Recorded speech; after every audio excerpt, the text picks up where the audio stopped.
(9월 2일) 화요일 전원교회 3일 기도회를 찬양 부르시고 기도하고 시작하겠습니다.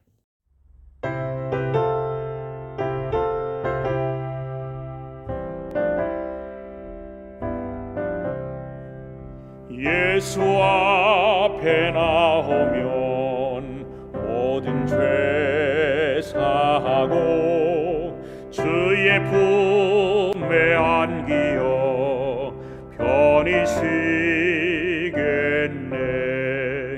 우리 주만 믿으면 구원함을 받으며 영생 복락 멸류관 우리가 받겠네. 예수 앞에 날마다 은총을 받으며 마음의 기쁨 넘쳐서 감사하리라.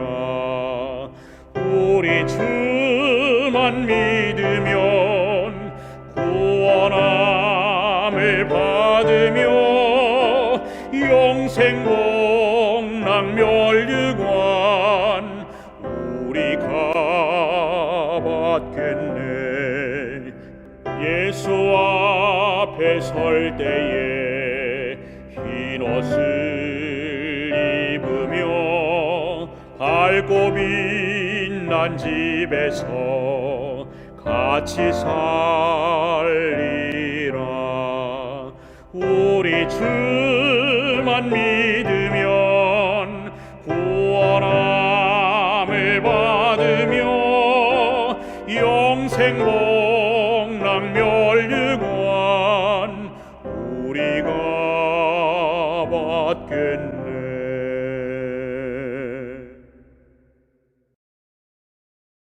사랑의 많으신 아버지 하나님, 오늘도 전도동교회 3일 기도회 말씀을 전할 수 있도록 인도해 주셔서 감사합니다.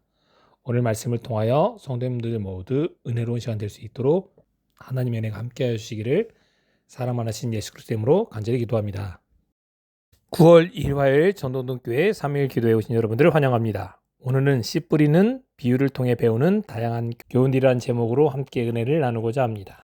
창세기 1장 11절과 12절 읽겠습니다. 하나님이 이르시되 땅은 풀과 씨 맺는 채소와 각기 종류대로 씨 가진 열매 맺는 나무를 내라 하시니 그대로 되어 땅이 풀과 각기 종류대로 씨 맺는 채소와 각기 종류대로 씨 가진 열매 맺는 나무를 내니 하나님의 보시기에 좋았더라. 하나님께서는 말씀으로 지구를 창조하셨습니다. 지도 창조하셨습니다. 그분께서는 말씀으로 씨들이 자라고 번식할 수 있는 능력을 주셨습니다. 그래서 창세기 1장 11절과 12절에 씨 가진 열매 맺는 나무를 내시고 씨 맺는 채소와 각기 종류대로 씨 가진 열매 맺는 나무를 내시고 그것을 보시고 좋았더라고 기록합니다. 그 말씀은 지금도 씨들을 자라게 하시고 푸른 싹을 내는 모든 씨는 말씀하시고 이루셨고 경고히 섰다라고 시편 33편 9절은 말합니다. 그분께서 말씀하셨음에 이루었고 명하심에 경고히 섰다라고 말씀하십니다. 씨를 뿌리는 일과 식물이 자란 일을 통해서 가정과 학교에서 매우 귀중한 교훈을 얻을 수 있었기 때문입니다. 어린이들과 젊은이들로 하여금 청년기를 통해서 하나님의 능력을 배우도록 하신 것입니다. 그렇게 될 때 눈에 보이지 않는 축복들을 그들이 이해하도록 하셨습니다. 매일의 생애 속에서 하나님의 능력을 더 잘 깨닫게 하시기 위해서 씨 뿌리는 비유를 사용하신 것이었습니다. 이걸 통해서 하나님에 대한 더욱 믿음을 갖게 되기를 바라신 마음으로 그분께서 하셨습니다. 그분께서는 제자들이 기도하는 법을 가르쳐 달라고 하셨을 때 마태복음 6장 11절에 오늘날 너에게 일용할 양식을 달라라고 기도하라고 말씀하셨습니다. 그리고 꽃을 가리키시면서 제자들에게 보증의 말씀으로 들풀도 하나님께서 이렇게 입히시거늘 하물며 너희도 너희일까 보냐라고 말씀하셨습니다. 들풀보다 더 소중한 너희는 하나님께서 더 잘 돌보실 것이니 걱정하지 말라라고 제자들에게 말씀하셨습니다. 지금도 염려하는 저희들에게 하나님께서 말씀하십니다. 들풀도 입히시는 하나님께서 너희도 입히실 것이라고 말씀하십니다. 오늘도 우리의 기도를 응답하시는 하나님께 간절히 간구하시는 저와 모든 성도님 되시기를 간절히 바랍니다. 보이지 않는 하나님의 능력이 사람들을 입히고 먹이십니다. 하나님의 역사 없이는 우리는 아무것도 아닙니다. 마찬가지로 식물이 자라는 모든 일에 하나님께서 개입하지 않으시면 식물은 알찬 곡식을 만들 수 없습니다. 시편 65편 9절에 11절은 이렇게 말합니다. 땅을 권고하사 물을 대어 심히 윤택케 하시며 하나님의 강에 물이 가득하게 하시고 이같이 땅을 예비하신 후에 저희에게 곡식을 주시나이다. 주께서 밭고랑에 물을 넉넉히 대사 그 이랑을 평평하게 하시며 또 담비로 부드럽게 하시고 그 싹에 복 주시나이다. 주의 은택으로 연사에 관 씌우시니 주의 길에는 기름이 떨어지나이라고 말씀합니다. 첫 번째, 하나님의 지배 아래 있는 천연계입니다. 처음에는 싹이요, 다음에는 이삭이요, 그 다음에는 이삭에 충실한 곡식이라고 마가복음 4장 28절에 말씀하셨습니다. 모든 것들은 하나님의 감독 아래 있습니다. 모든 것들은 하나님의 역사의 반응으로 자라게 되어 있습니다. 그런데 하나님의 형상대로 지음을 받았다는 만물의 영장이라는 사람만이 창조주께 감사하지 않고 있습니다. 아이러니한 일이 아닐 수 없습니다. 두 번째, 하나님과 함께 일해야 합니다. 사람의 생명을 유지하는 모든 일에는 하나님과 사람 사이에 협력이 있어야 합니다. 사람이 씨를 뿌리지 않으면 아무것도 거둘 수 없습니다. 씨를 뿌려도 하나님께서 햇빛과 비를 주지 않으시면 곡식은 자라지 않습니다. 모든 일에는 우리가 해야 할 일이 있습니다.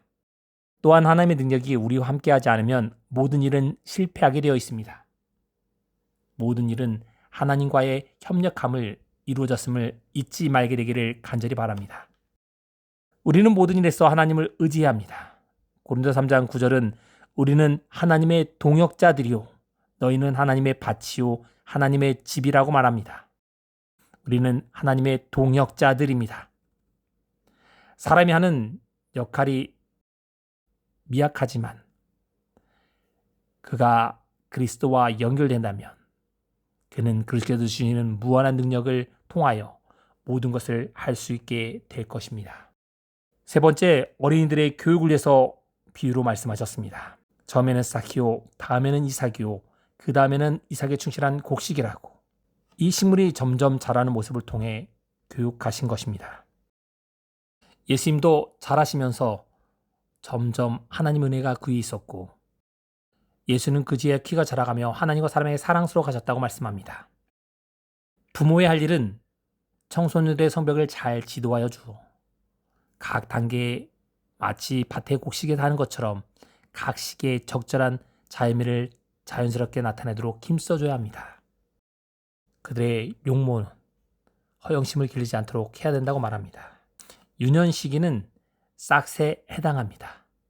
그들을 어떻게 다루냐에 따라서 그들의 미래가 달라지기 때문입니다. 그렇기 때문에 어린이들은 그 연령에 맞게 잘 가르쳐 주어야 합니다. 실물교훈은 이렇게 말합니다. 그들은 영적 사물에 대해서도 교육을 받을 필요가 있다.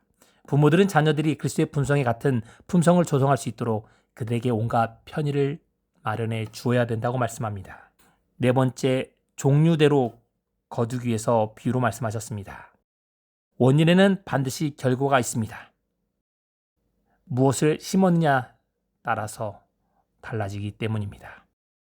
하나님께서는 영적인 교훈을 위해서 그렇게 하셨습니다. 갈라디아 6장 8절은 이렇게 말합니다. 자기 육체를 심는 자는 육체로부터 썩어질 것을 거두고 성령을 위하여 심는 자는 성령으로부터 영생을 거두리라고 말합니다. 뿌려진 모든 씨는 그 종류대로 수확을 냅니다. 우리도 마찬가지로 우리가 심은 대로 거두게 될 것입니다. 이신과 자만심을 심으면 그대로 거두게 되어 있습니다. 하나님의 말씀을 무시하고 마음이 강박한 애굽 왕 바로는 하나님의 말씀을 무시함으로 인하여 그의 아들이 죽게 되었습니다. 그리고 하나님의 말씀을 무시하고 모세와 이스라엘 백성들을 쫓아갔을 때 그 나라는 황폐해지고 그의 부하들은 모두 물속에 빠져 시체로 장사되었습니다. 나라의 힘센 사람들, 모든 군사들이 물에 수장되었습니다. 5번째, 물가입니다. 이사야 32장 20절은 이렇게 말합니다. 모든 물가에 씨를 뿌리고 너희는 복이 있겠다라고 말씀합니다. 적게 심는 자는 적게 거두고 많이 심는 자는 많이 거둔다라고 고린도서 9장 5절과 6절에 말씀하십니다. 하나님의 선물을 나누어 주는 일에 있어서 신실한 자들은 복을 받게 될 것입니다. 누가복음 6장 38절은 말씀합니다. 다시 주라 그리하면 너에게 줄 것이요 곧 후히 되어 누르고 흔들어 넘치도록 하여 너에게 안겨주겠다고 말씀합니다. 우리가 하나님께서 주신 것을 나누어 줄 때 하나님께 감사하는 마음이 마음에 일어나게 될 것입니다. 그럴 때 마음밭이 영적의 씨를 받아들일 준비가 되게 되어 있습니다. 그럴 때 온전히 하나님을 올바로 바라볼 수 있습니다. 6번째, 그리스도의 희생의 모본입니다. 염음 12장 24절은 이렇게 말합니다. 한 알의 밀이 땅에 떨어져 죽지 아니하면 한 알 그대로 있고 죽으면 많은 열매를 맺는다고 말씀합니다. 온 이를 위하여 그리스도께서 희생을 보여주셨습니다. 그리스도의 죽으심으로 하나님의 나라를 위해 열매를 맺게 하신 것입니다. 식물의 법칙과 마찬가지로 생명은 그리스도의 죽음의 결과로 얻게 되었습니다. 고린도서 15장 30절은 이렇게 말씀합니다. 어리석은 사람이여 그대가 뿌리는 씨는 죽지 않고서는 살아나지 못한다라고 말합니다. 그리스도가 죽으심으로 우리가 생명을 얻은 것처럼 씨는 죽어야 다시 자라게 만듭니다. 그래서 이렇게 또 말씀하십니다. 죽은 자의 부활도 그와 같으니 썩을 것으로 심고 썩지 아니할 것으로 다시 살아나며 욕된 것으로 심고 영광스러운 것으로 다시 살아나며 약한 것으로 심고 강한 것으로 다시 살아난다고 말씀합니다. 그 예수님의 말씀을 잊지 않고 부활의 소망으로 하늘 낙원을 향하여 나아가는 여러분과 제가 되기를 간절히 바랍니다. 농부는 그 곡식을 땅에 던짐으로 보존시킵니다. 우리 자를 죽이는 것이 살아나는 것입니다. 하나님과 사람을 위해 아낌없는 봉사를 할 때 그리스도가 더 높아지고 여러분 자신도 높아지게 될 것입니다. 실무교훈을 이렇게 말합니다. 같이 읽겠습니다. 그리스도와 함께 일하는 동역자로서 열매를 맺고자 하는 자들은 누구나 먼저 땅에 떨어져 죽어야 한다. 생명이 세상의 필요를 상징하는 밭이랑에 던져져야 하고 자애와 이기심이 죽어 없어져야 한다. 그러나 자희생의 법칙은 자아 보존의 법칙이다. 땅 속에 묻힌 씨는 열매를 내고 그 열매는 또다시 땅에 심어진다. 그렇게 함으로 곡식이 불어나게 된다라고 말합니다. 마지막으로 실제적인 교훈을 위해서 그분께서 비유로 말씀하셨습니다. 자녀들이 씨를 뿌려보는 경험을 가지도록 해야 합니다. 농작물을 키워봐야 합니다. 그럴 때 곡식이 자라는 것을 관찰을 통해서 하나님의 교과서를 배우게 되는 것입니다. 여러분과 저의 자녀들 혹은 여러분의 손주들이 이런 경험을 통하여 하나님을 아는 신앙에서 자라가기를 간절히 바랍니다. 개가 나지 않는 땅에 씨를 뿌리고 바로 수확하려 마음을 가지는 사람도 있습니다. 그렇게 될 때 아무것도 되지 않습니다. 씨를 뿌리기 전에 밭을 잘 일구어야 합니다. 그래야 많은 수확을 거둘 수 있습니다. 땅을 갈고 수확을 얻고자 하는 자들은 하나님의 말씀을 가지고만 있으면 안 됩니다. 가지고 나가서 뿌려야 합니다. 전해야 합니다. 뿌리면 씨가 이 말씀이 작용하여 성령의 역사가 일어나게 될 것입니다. 그래야 사람들의 마음을 변화시키는 기적이 일어나게 될 것입니다. 좋은 땅을 유지하는 것은 마음이 내킬 때만 땅을 관리해서는 안 됩니다. 매일 주의 깊게 땅을 돌봐야 합니다. 그럴 때 유지될 수 있습니다. 토지는 자주 깊게 갈아야 되고 곡식 양분을 빼앗는 잡초는 수시로 돋아나지 않도록 관리해서 뽑아야 합니다. 밭을 갈고 씨를 심는 자만이 수확을 거둘 수 있습니다. 주님의 복은 토지를 가꾸며 천연기롭도 영적 교훈을 배우는 자들에게 임하게 될 것입니다. 여러분과 저에게 그런 복이 내리게 되길 간절히 바랍니다. 씨가 싹트고 자라도록 밤낮없이 돌보시는 분은 우리가 아닙니다. 바로 하나님심을 잊지 말게 되기를 바랍니다.